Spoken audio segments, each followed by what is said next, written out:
Aleluia, aleluia. O Senhor esteja convosco.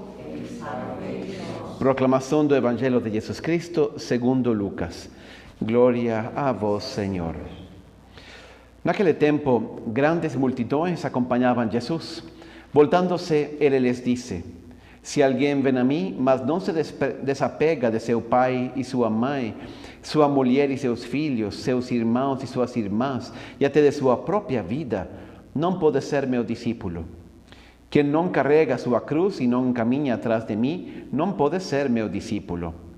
Com efeito, qual de vós, querendo construir uma torre, não se senta primeiro e calcula os gastos para ver se tem o suficiente para terminar? Caso contrário, ele vai lançar o alicerce e não será capaz de acabar. E todos os que virem isso começarão a caçoar, dizendo: Este homem começou a construir e não foi capaz de acabar. Ou ainda, qual é o rei que ao sair para guerrear com outro, não se senta primeiro e examina bem se com 10.000 homens poderá enfrentar a outro que marcha contra ele com 20.000? Se ele vê que não pode, enquanto o outro rei ainda está longe, envia mensageiros para negociar as condições de paz.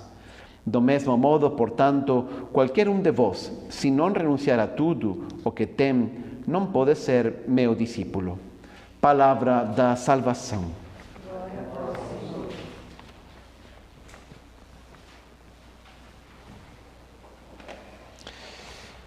Muitas vezes as pessoas, os líderes, nessas palestras, ¿no?, que a gente escuta de autossuperação e de exemplo de grandes empreendedores, etc., se dizem que eles fazem sempre esta pergunta: o que tenho que fazer agora? Qual é a escolha que eu devo fazer agora para amanhã conseguir X coisa?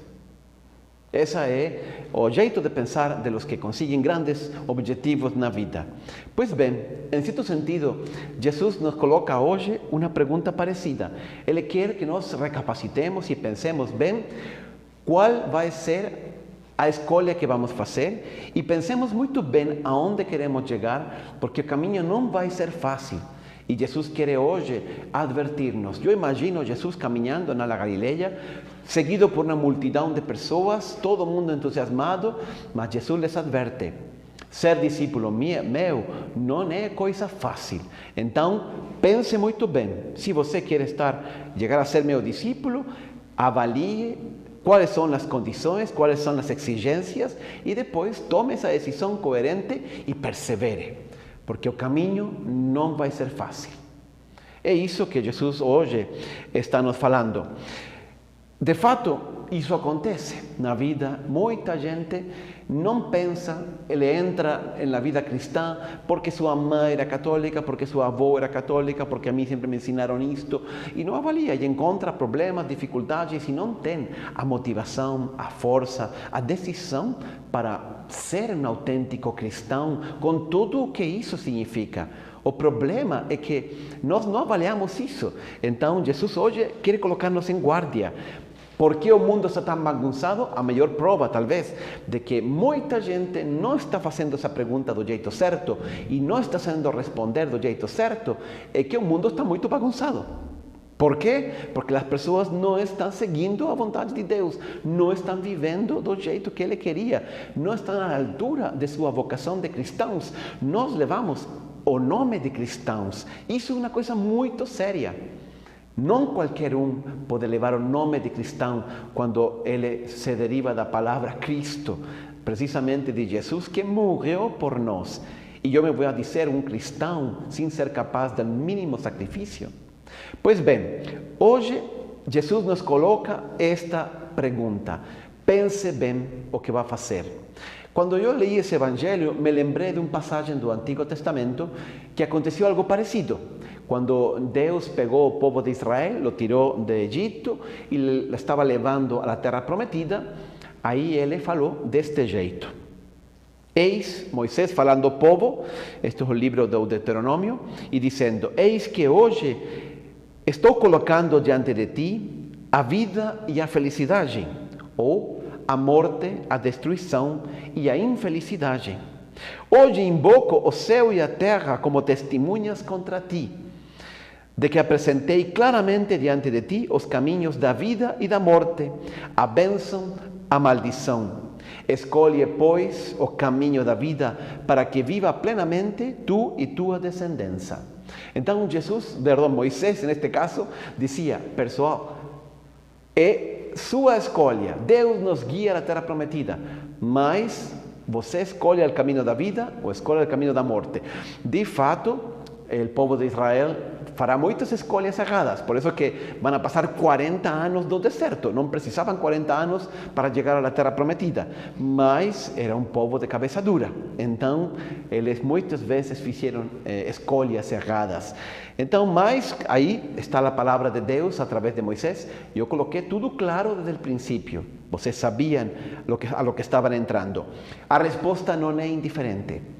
Ele nos dá a liberdade, não? Ele diz, pense se quer ou não seguir, mas as consequências vão ser necessariamente dependendo da decisão que eu tome. Eu sou livre de escolher uma coisa ou outra, mas não sou livre de livrar-me das consequências de minha escolha.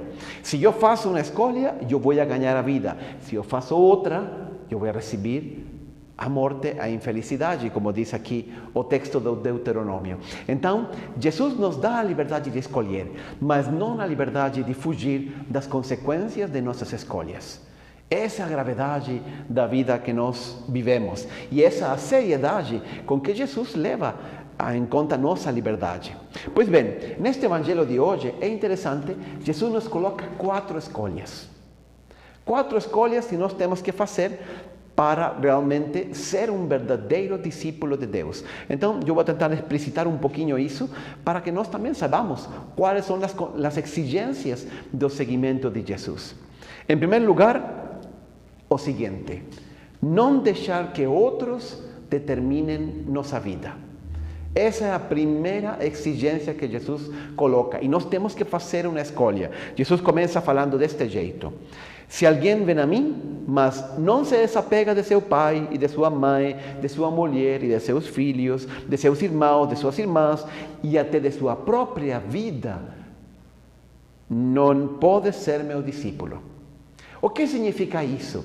Significa que muitas vezes nós não tomamos a decisão sobre nossa própria vida e sobre nossa própria identidade, mas deixamos que outras pessoas influenciem sobre nós. Aquele que queria ser advogado porque o pai queria, porque todos na família eram. Enfim, você não pode, ou aqueles que respondem à esposa ou ao esposo, ou ao pai ou mãe, ou à sociedade, ou a lo que é politicamente correto.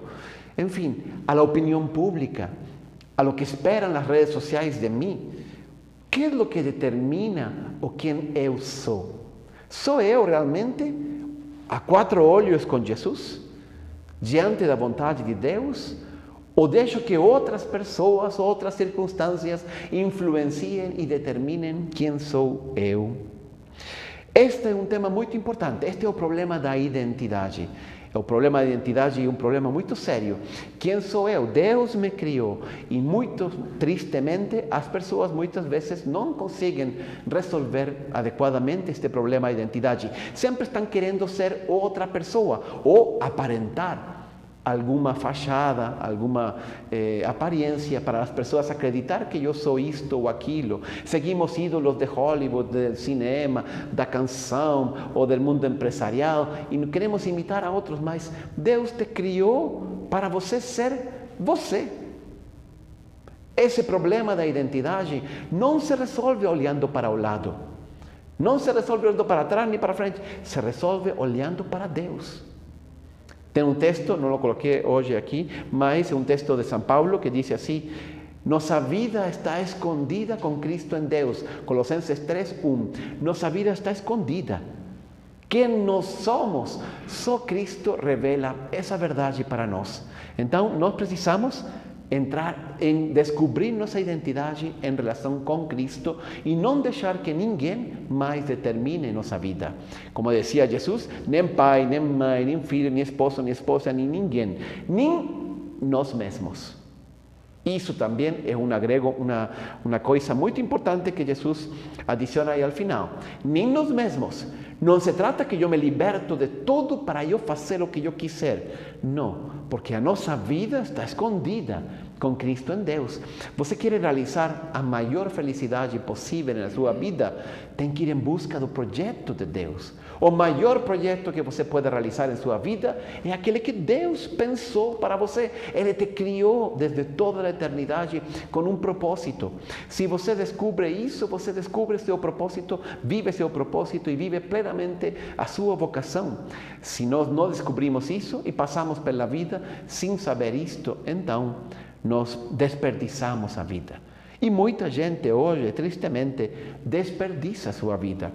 Todos nós, em certo momento da vida, passamos por essas crises de identidade, não? Adolescente, todo adolescente tem que enfrentar essa crise quando chega a essa idade, não? Mas também os homens e mulheres, quando chegam aos 40, passam por outra crise de identidade.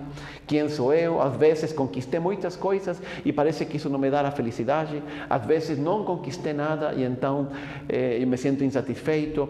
Mas a verdadeira vocação é a que Jesus quer para nós, não esses projetos que nós muitas vezes construímos para nós mesmos. E não deixar que sejam nossos amigos, nossos companheiros, ninguém que determine nossa identidade. Isso se chama a pressão dos pares, a pressão da sociedade, a pressão social sobre nós que nos quer influenciar. Olha o que diz São Paulo na carta aos Romanos, no capítulo 12. Ele, aconselhando os romanos, dizia: não vos amoldeis ao sistema deste mundo. Eu poderia dizer, as modas deste mundo, não?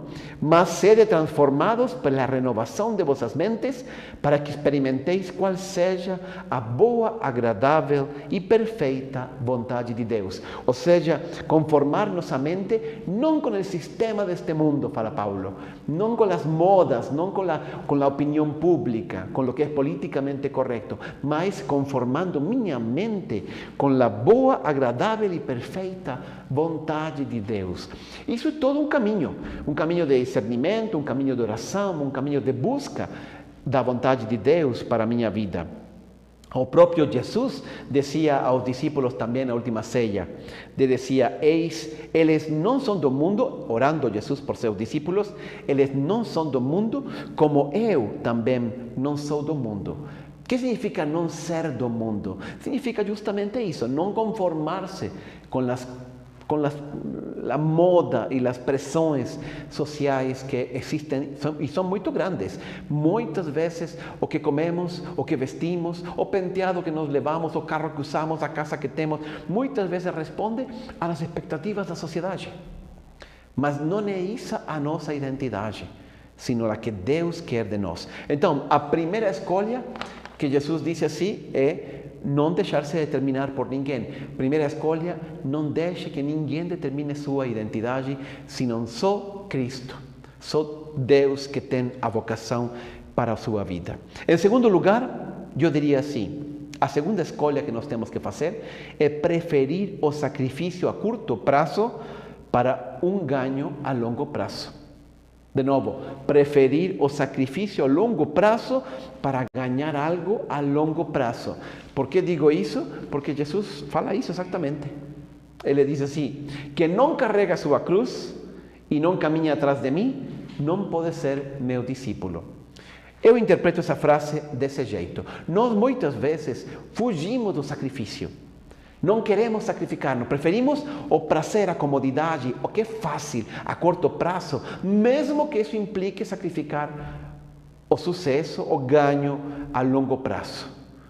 E Jesus diz: não, se você quer ser meu discípulo, você vai ter que estar disposto a sacrificar-se a curto prazo para conseguir um bem a longo prazo.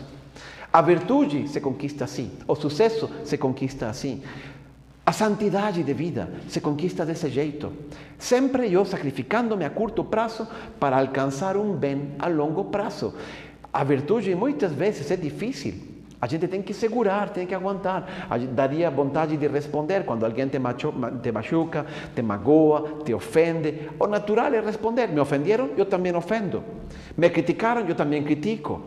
Falaram de tudo contra mim, eu faço a mesma coisa. Me roubaram, eu também roubo. Então, Esse é o instinto natural, mas se nós aplicamos este princípio, então não, eu tenho que saber deixar a vingança a Deus, não responder do mesmo jeito, abraçar o sacrifício. Isso contra as agressões, ofensas que nós recebemos, mas também vale para as conquistas de nossa vida. Eu quero ter uma vida bem, então eu preciso estudar, formar-me, não? São coisas necessárias na vida que exigem sacrifício e que depois trazem também uma gratificação. A tentação é justo o contrário. A tentação sempre diz assim: não pense no futuro, curta agora. Viva o momento aqui, não pense, é desfrutar. Não? A tentação é justo o contrário de carregar a cruz. É curta agora, já depois lida com as consequências. Ou, pior ainda, não vai ter consequência. Não vai acontecer nada. Que é a maior mentira. Não? Porque consequências vêm sempre nos alcançam, sempre nos perseguem.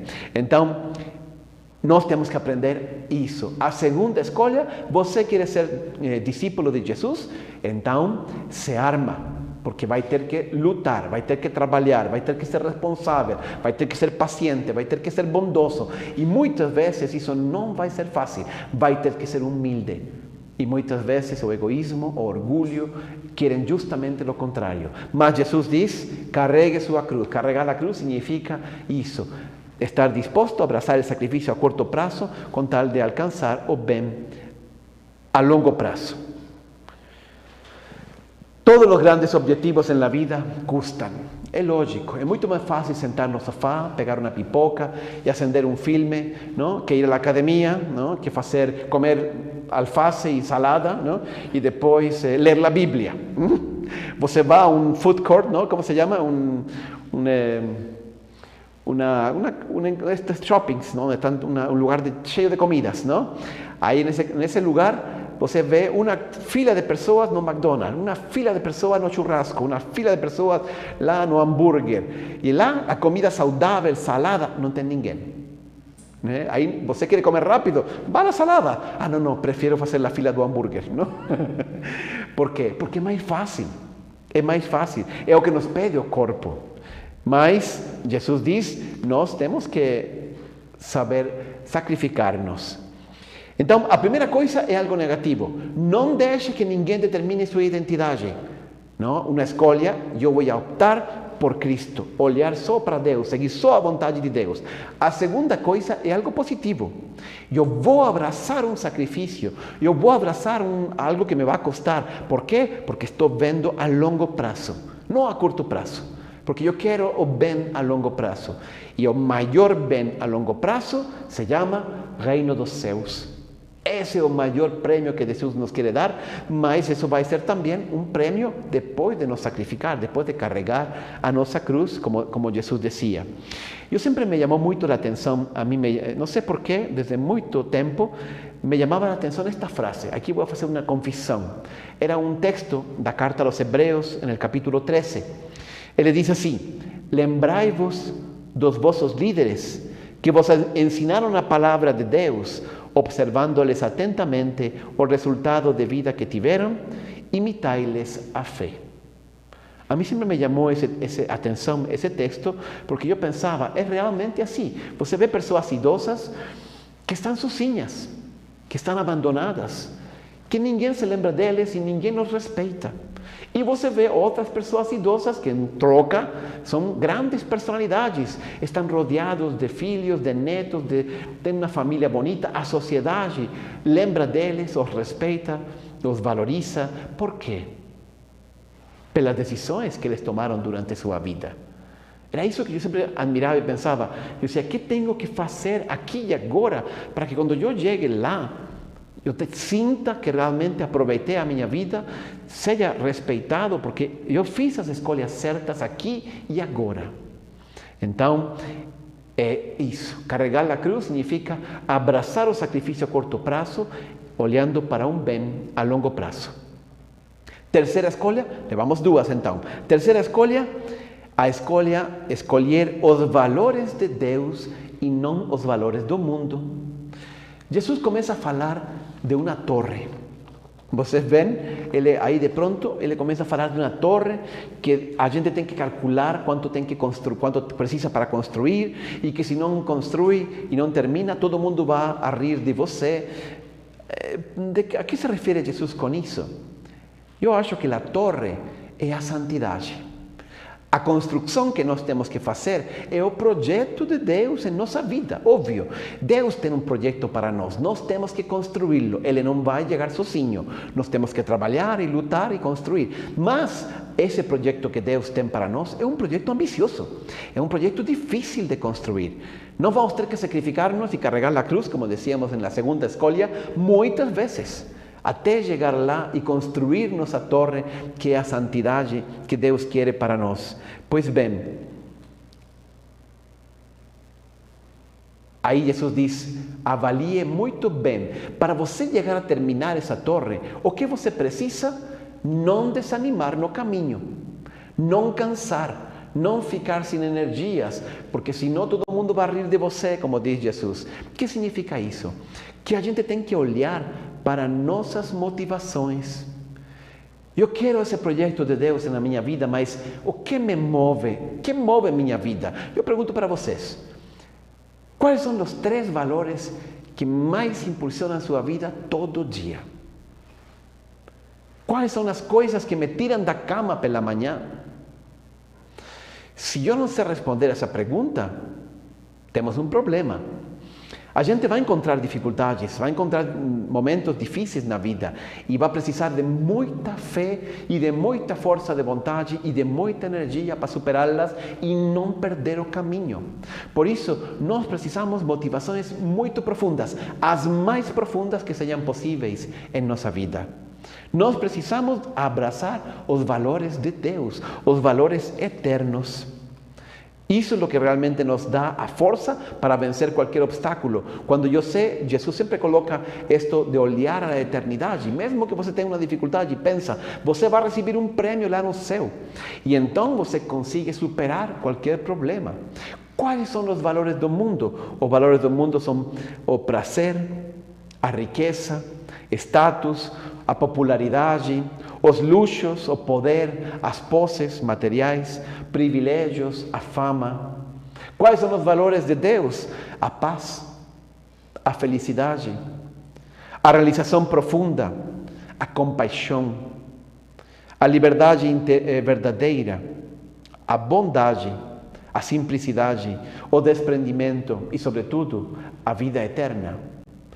Estes são os valores. Quais são os valores que movem nossa vida? São estes de Deus ou são aqueles do mundo? Prazer, posses, luxos, fama, etc. Ou a vida eterna, a paz interior, a felicidade verdadeira, a liberdade verdadeira. Eu acho que quando nós tomamos e abraçamos os verdadeiros valores, então nós conseguimos vencer qualquer obstáculo e qualquer dificuldade. Jesus dizia, eu vim para que vocês tenham vida e a tenham em abundância. Não uma vida assim simplesmente movida por essas coisas do mundo. A gente trabalha, luta para ter... Agora eu estava assistindo estes dias um seriado, não? Um seriado sobre uma startup americana que quase falhou, praticamente, não? Mas é impressionante esse desejo de ganhar dinheiro, como se isso fosse a solução de tudo. Al final, tudo isso se mostra tão vazio. Mas, se eu quero realmente superar todos os problemas, ter a força e a energia, eu tenho que abraçar os valores de Deus. Entre esses valores, eu diria importante 3 coisas. Primeiro, escolher o propósito de Deus em troca da popularidade. Muitas vezes, seguir o propósito de Deus não é compatível com o que todo mundo aplaude, com a popularidade. Então, eu tenho que fazer uma escolha pelo propósito de Deus, não pela popularidade, não pelo aplauso das pessoas. Em segundo lugar, escolher as pessoas sobre as circunstâncias e sobre as coisas. Eu diria, sobretudo sobre as circunstâncias. Muitas vezes, nós estamos preocupados de lidar com um monte de circunstâncias em nossa vida. Para Deus são muito mais importantes as pessoas, não os problemas. Os problemas vêm, mas cuidar das pessoas. E em terceiro lugar, escolher mais a paz interior que os bens materiais. Isso também é muito importante. Faz algum tempo estive jantando com um casal e eles são muito novos, casaram muito pouco tempo atrás, ainda nem têm filhos, mas eles estavam trabalhando demais. Os dois aí saiu na conversa, não? Que estavam trabalhando muito. E ela me dizia, padre, que o primeiro é conquistar a paz financeira. Eu entendo, mas cuidado que isso é uma armadilha. Quanto dinheiro nós precisamos para alcançar essa paz? Quando, X dinheiro, mas quando cheguemos lá, vamos pensar que não é suficiente, que na verdade precisamos um pouco mais, não?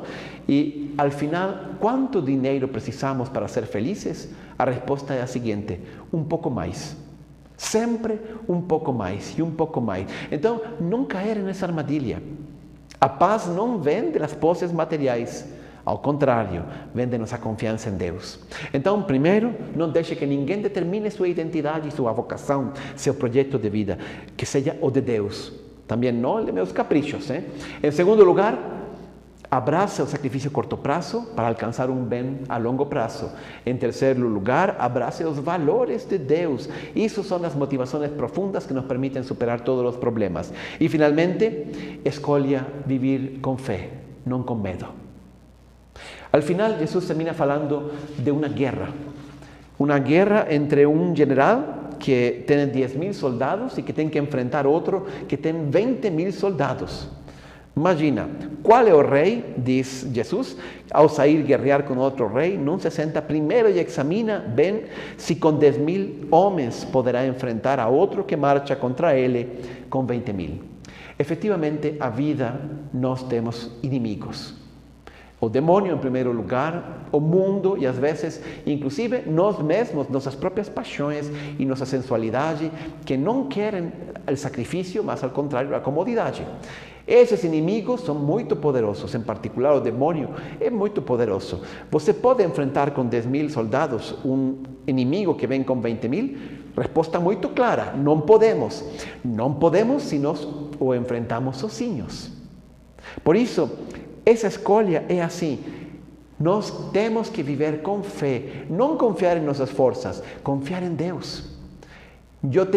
Faço a escolha de viver diante de todos os obstáculos que a vida me apresenta, sempre confiando em Deus, sabendo que Ele luta comigo, que Ele está comigo em todas as minhas batalhas e em todas as dificuldades que eu enfrento e que Ele me vai ajudar e me vai dar força. Não viver com medo, ou seja, apenas contando com minhas forças e lógico, porque como diz o Jesus mesmo, aí é melhor ir a pactar com o inimigo uma vida mais mediocre, uma vida mais fácil, uma vida que não produza nenhum fruto, mas que também não me exija tanto sacrifício. Jesus diz, não, enfrente, mas não enfrente sozinho, enfrente-o com Deus. Então nós podemos vencer esse inimigo, porque Deus luta ao nosso lado. Você tem que deixar de confiar em las 3 P. Já sabem quais são as 3 P? Paixão, posse e posição. Ou em las 3 S, ¿no? Que son sexo, salário, status. ¿No? Essas são as coisas que o mundo nos oferece, ¿no? As 3 P e as 3 S. Não, conte com Deus. Conte com a força de Deus, conte com a graça de Deus, conte que Ele vai lhe ajudar a superar todos os problemas. Não precisamos ter controle sobre tudo, nem todos os bens do mundo para lidar com a vida e ser felizes e cumprir a nossa missão. Então, Jesus hoje, como dizia, Ele nos coloca essa questão. Você quer ser meu discípulo? Então, faça uma escolha bem consciente. Coloque as coisas, vou colocar as cartas sobre a mesa e você tome uma decisão. A pergunta é retórica. Claro que Jesus quer que nós tomamos a decisão por Ele, mas Ele quer também nos advertir a dificuldade disso para que tomemos a decisão do jeito que realmente nós conseguimos vencê-la. De novo, não deixar que outros determinem nossa identidade, escolher o sacrifício a curto prazo por um ganho a longo prazo, escolher os valores de Deus, não os valores do mundo e, finalmente, escolher viver de fé e não de medo. Se fazemos isso, Deus vai estar conosco e certamente nós vamos conquistar. Vamos construir nossa torre, vamos vencer a batalha e vamos conquistar o reino dos céus. Que assim seja. Vamos agora a fazer nossa profissão.